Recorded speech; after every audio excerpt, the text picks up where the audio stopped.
Assalamualaikum warahmatullahi wabarakatuh. Shalom, Om Swastiastu.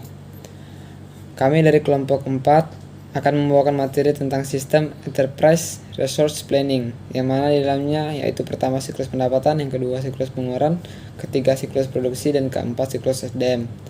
Saya akan membawakan yang pertama, yaitu siklus pendapatan. Pengertian siklus pendapatan. Siklus pendapatan atau revenue cycle adalah serangkaian aktivitas bisnis dan kegiatan pemroses informasi terkait yang terus berlangsung dengan penyediakan barang dan jasa ke para pelanggan dan menagih kas sebagai pembayaran dari penjualan tersebut. Siklus pendapatan merupakan prosedur pendapatan dimulai dari bagian penjualan, otoritas kredit, pengumuman barang, penerimaan barang, penagihan sampai dengan penerimaan kas. Kemudian aktivitas bisnis siklus pendapatan. Ada 4 aktivitas dasar bisnis yang dilakukan dalam siklus pendapatan. Yang pertama, entry pesanan penjualan. Siklus pendapatan dimulai dengan menerima pesanan dari pelanggan. Mengantri pesanan penjualan mengharuskan 3 langkah, yaitu mengambil pesanan pelanggan, mengecek dan menyetujui kredit pelanggan, dan mengecek persediaan. Yang selanjutnya pengiriman. Pada aktivitas ini mempunyai 2 langkah, yaitu memilih dari mengepak pesanan dan mengirimkan pesanan. Departemen mengundang dan pengiriman menjalankan aktivitas ini secara berurutan. Kedua fungsi ini mencakup penjagaan persediaan. Penagihan. Aktivitas dasar ketiga dalam siklus pendapatan melibatkan penagihan. Para pelanggan dan menunjukkan bahwa aktivitas ini melibatkan 2 tugas terpisah tetapi terkait erat dengan menagihkan dan perbarui piutang yang dijalankan oleh 2 unit terpisah dalam departemen akuntansi. Yang selanjutnya penerimaan kas. Langkah terakhir dalam siklus pendapatan adalah penerimaan kas dan proses pembayaran dari pelanggan. Tujuan siklus pendapatan. Tujuan utama siklus pendapatan adalah menyediakan produk yang tepat di tempat dan waktu yang tepat dengan harga yang sesuai. Adapun tujuan-tujuan lain, yang pertama adalah semua transaksi telah diotoritaskan dengan benar. Maksudnya adalah semua transaksi yang keluar dan masuk dalam sebuah perusahaan atau dalam sebuah produk itu harus ditempatkan dengan benar. Kedua adalah semua transaksi yang dicatat valid atau benar-benar terjadi. Maksudnya adalah semua transaksi yang digunakan untuk menyediakan produk atau digunakan untuk hal-hal yang lain harus dicatat dengan benar atau dirangkum secara valid. Yang ketiga adalah semua transaksi yang valid dan disahkan telah dicatat. Semua transaksi dicatat dengan akurat, aset dijaga dari kehilangan ataupun pencurian, aktivitas bisnis dilaksanakan secara efisien dan efektif. Yang keempat adalah ancaman dan pengendalian dalam siklus pendapatan. Maksudnya adalah kalau semua transaksi tidak diotoritaskan dengan benar atau semua transaksi tidak dicatat dengan valid atau disahkan, maka akan menjadi ancaman dalam siklus pendapatan. Di sini saya akan menjelaskan salah satu pengertian dari siklus pengeluaran, yaitu siklus pengeluaran merupakan serangkaian aktivitas bisnis dan kegiatan pengolahan data yang berhubungan dengan pembelian dan pembayaran atas barang dan jasa yang dibeli. Pembahasan kali ini memfokuskan pada pembelian bahan baku, barang jadi atau perlengkapan dan jasa. Dalam siklus pengeluaran yang merupakan siklus kedua dari siklus kegiatan pokok perusahaan terkait 4 kejadian ekonomi atau transaksi akuntansi, yaitu pembelian, penerimaan barang, pencatatan utang, dan pelunasan utang. Dalam melaksanakan keempat transaksi tersebut, perusahaan menggunakan 4 sistem, yaitu sistem pembelian, sistem penerimaan, sistem pencetakan utang, dan sistem voucher, dan sistem pengeluaran kas. Dalam siklus ini, pihak eksternal yang terlibat dalam pemasok, sedangkan pihak internal yang terkait adalah siklus produksi, siklus pendapatan, dan siklus buku besar. dan pelaporan. Bentuk transaksi antara siklus pengeluaran dan siklus lainnya adalah siklus pengeluaran, penerimaan, pemberitahuan dari siklus pendapatan dan sistem. Produksi tentang kebutuhan barang dan bahan baku dan juga memberitahu kapan barang tersebut harus diterima. Baik, kemudian saya sedikit melanjutkan materi daripada teman saya terkait lanjutan materi siklus pengeluaran. Di sini saya akan membahas tentang tujuan siklus pengeluaran dan dokumen yang digunakan dalam siklus pengeluaran. Tujuannya yaitu untuk meminimalkan total biaya perolehan dan pemeliharaan persediaan, perlengkapan dan berbagai layanan yang diperlukan perusahaan. Kemudian tujuan utamanya itu yang pertama menjamin bahwa semua barang dan jasa yang dipesan sesuai dengan aturan yang dibutuhkan. Kemudian yang kedua itu menerima semua barang yang dipesan dan memastikan bahwa barang yang diterima dalam kondisi baik. Kemudian tujuan yang ketiga yaitu mengamankan barang hingga dibutuhkan. Kemudian tujuan yang selanjutnya yaitu menentukan faktur yang berkaitan dengan barang dan jasa yang benar. Kemudian selanjutnya mencatat dan mengklasifikasi pengeluaran dengan tepat. Kemudian selanjutnya mengirimkan uang ke pemasok yang tepat. Kemudian tujuan yang selanjutnya yaitu menjamin bahwa semua pengeluaran kas berkaitan dengan pengeluaran yang telah diizinkan. Kemudian tujuan siklus pengeluaran yang terakhir yaitu mencatat dan mengklasifikasi pengeluaran kas dengan tepat dan akurat. Kemudian terkait dengan dokumen yang digunakan dalam siklus pengeluaran. Yang pertama itu jenis transaksi.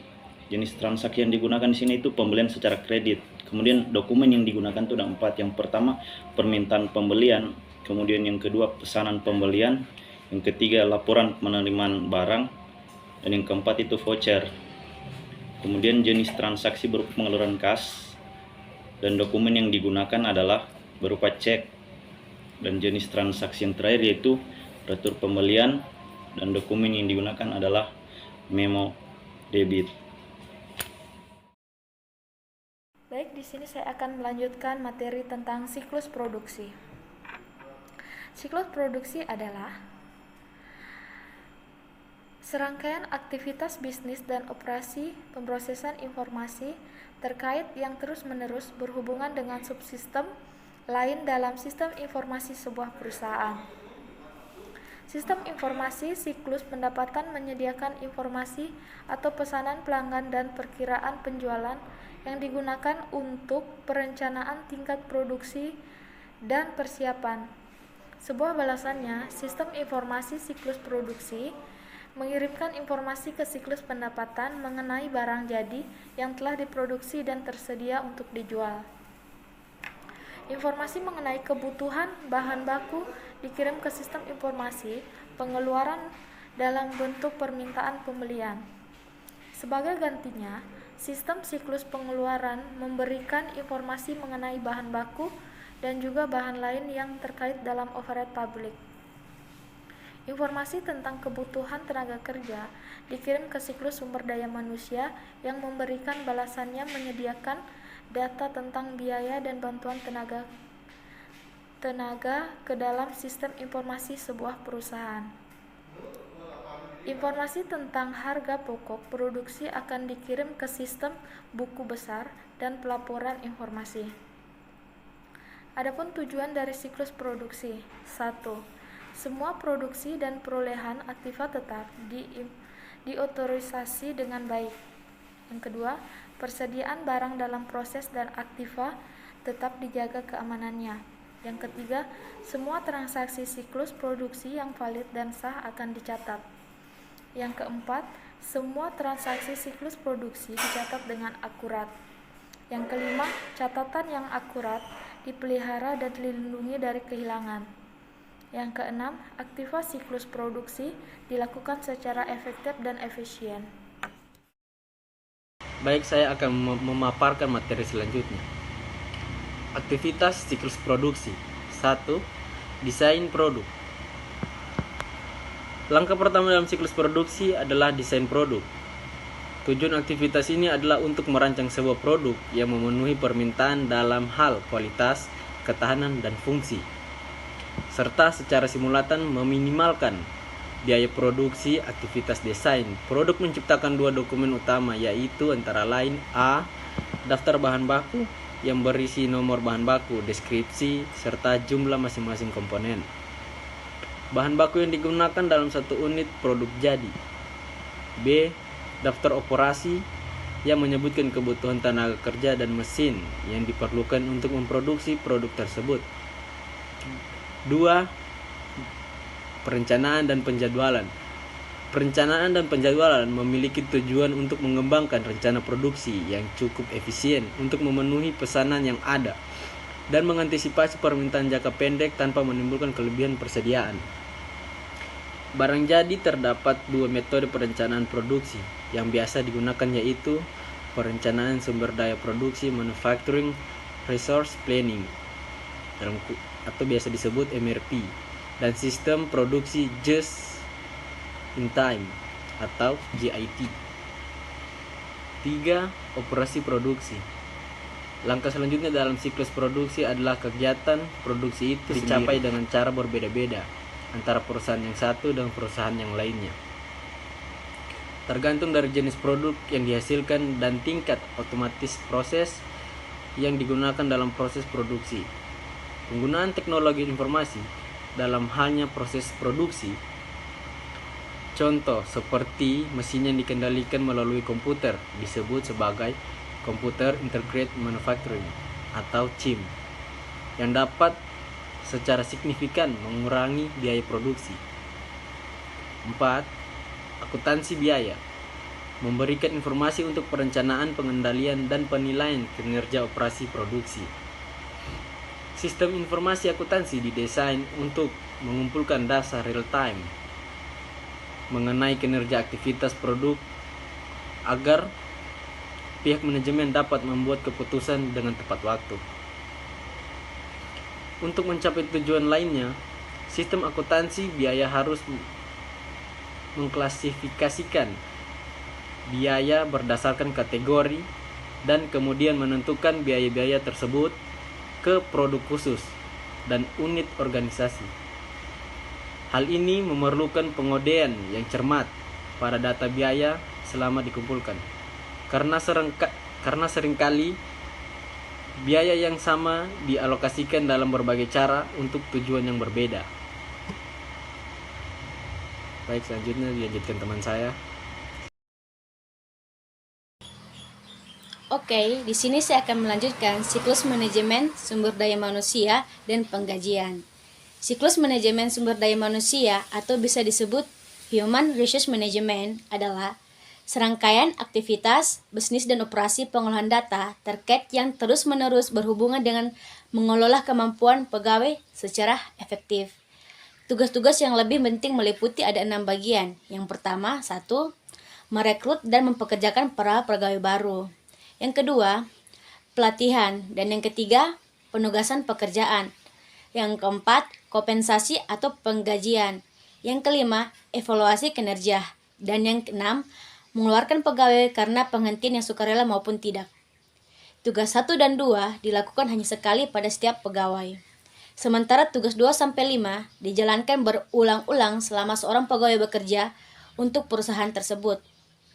Pada kebanyakan perusahaan, keenam aktivitas ini dibagi ke dalam 2 sistem terpisah. Tugas 4, kompensasi pegawai, merupakan fungsi utama sistem penggajian. Sistem MSDM menjalankan 5 tugas lainnya pada banyaknya perusahaan. Kedua sistem tersebut dikelola secara terpisah. Sistem MSDM biasanya merupakan tanggung jawab dari Direktur Sumber Daya Manusia. Sementara pengawas-pengolah sistem penggajian, meski demikian, sistem ERP menggabungkan kedua set aktivitas tersebut. Sistem yang menyediakan informasi mengenai SDM perusahaan adalah Sistem Informasi Sumber Daya Manusia atau HRIS, atau bisa disebut Human Resource Information System. Sistem Informasi Sumber Daya Manusia atau Human Resource Information System adalah program aplikasi komputer yang mengorganisir tata kelola dan tata laksana manajemen sumber daya manusia di perusahaan guna mendukung perusahaan pengambilan keputusan, atau bisa disebut dengan decision support sistem dengan menyediakan berbagai informasi yang diperlukan. Tujuan siklus penggajian: yang pertama, semua transaksi penggajian diotorasi dengan benar. Dengan yang kedua, semua transaksi penggajian dicatat valid. Yang ketiga, semua transaksi penggajian yang valid diotorisasi dan dicatat. Yang keempat, semua transaksi penggajian dicatat dengan akurat. Dan yang kelima, aktivitas siklus manajemen SDM dilakukan secara efisien dan efektif. Oke, saya akan melanjutkan materi kami tentang aktivitas siklus penggajian. Aktivitas-aktivitas yang dilakukan pada sistem penggajian adalah: A. Perbarui file induk penggajian. Langkah ini digunakan untuk mencerminkan berbagai jenis perubahan penggajian yang meliputi: A. Perekrutan, B. Pemberhentian, C. Perubahan tingkat gaji, D. Perubahan dalam pengurangan diskresi. Semua perubahan penggajian dimasukkan tepat pada waktunya dan ditampilkan dalam periode pembayaran berikutnya. Namun, catatan tentang pegawai yang telah berhenti atau dipecat jangan langsung dihapus, karena beberapa laporan akhir tahun termasuk formulir W2 membutuhkan data mengenai semua pegawai yang pernah bekerja untuk organisasi tersebut sepanjang tahun terkait. B. Perbarui tarif dan pemotongan pajak.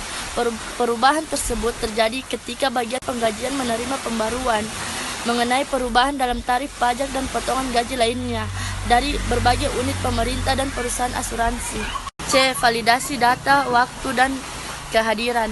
Penerapan intensif dan bonus membutuhkan adanya hubungan antara sistem penggajian dengan sistem informasi penjualan dan siklus lainnya guna mengumpulkan data yang akan digunakan untuk menggunakan teknologi informasi. Program penggajian tersebut akan melakukan pemeriksaan audit untuk memverifikasi akurasi dan kewajaran data pada saat dimasukkan. D. Mempersiapkan penggajian. File data yang telah diurutkan kemudian digunakan untuk membuat cek atas gaji pegawai selanjutnya. Semua potongan penggajian akan dijumlah dan totalnya dikurangkan dari gaji kotor untuk mendapatkan gaji bersih. Terakhir yaitu daftar penggajian dan cek gaji pegawai dicetak. Daftar penggajian yaitu laporan yang mendaftar gaji kotor setiap pegawai, potongan gaji, dan gaji bersih dalam format multikolom dan tersertai membayar gaji. Sebagian besar pegawai dibayar dengan menggunakan cek atau dengan penyimpanan langsung gaji bersih ke rekening bank pribadi mereka. F. Hitung kompensasi dan pajak yang dibayar perusahaan. Perusahaan membayar beberapa pajak penghasilan dan kompensasi pegawai. Banyak perusahaan juga menawarkan para pegawai mereka rencana kompensasi fleksibel yang memungkinkan setiap pegawai menerima jaminan minimum asuransi pengobatan dan kontribusi pensiun ditambah dengan kredit kompensasi tambahan yang digunakan untuk mendapatkan waktu libur ekstra atau asuransi kesehatan tambahan. G. Keluarkan pajak penghasilan dan potongan lain-lain. Aktivitas terakhir dalam proses penggajian adalah membayar kewajiban pajak penghasilan dan potongan sukarela lainnya dari setiap pegawai.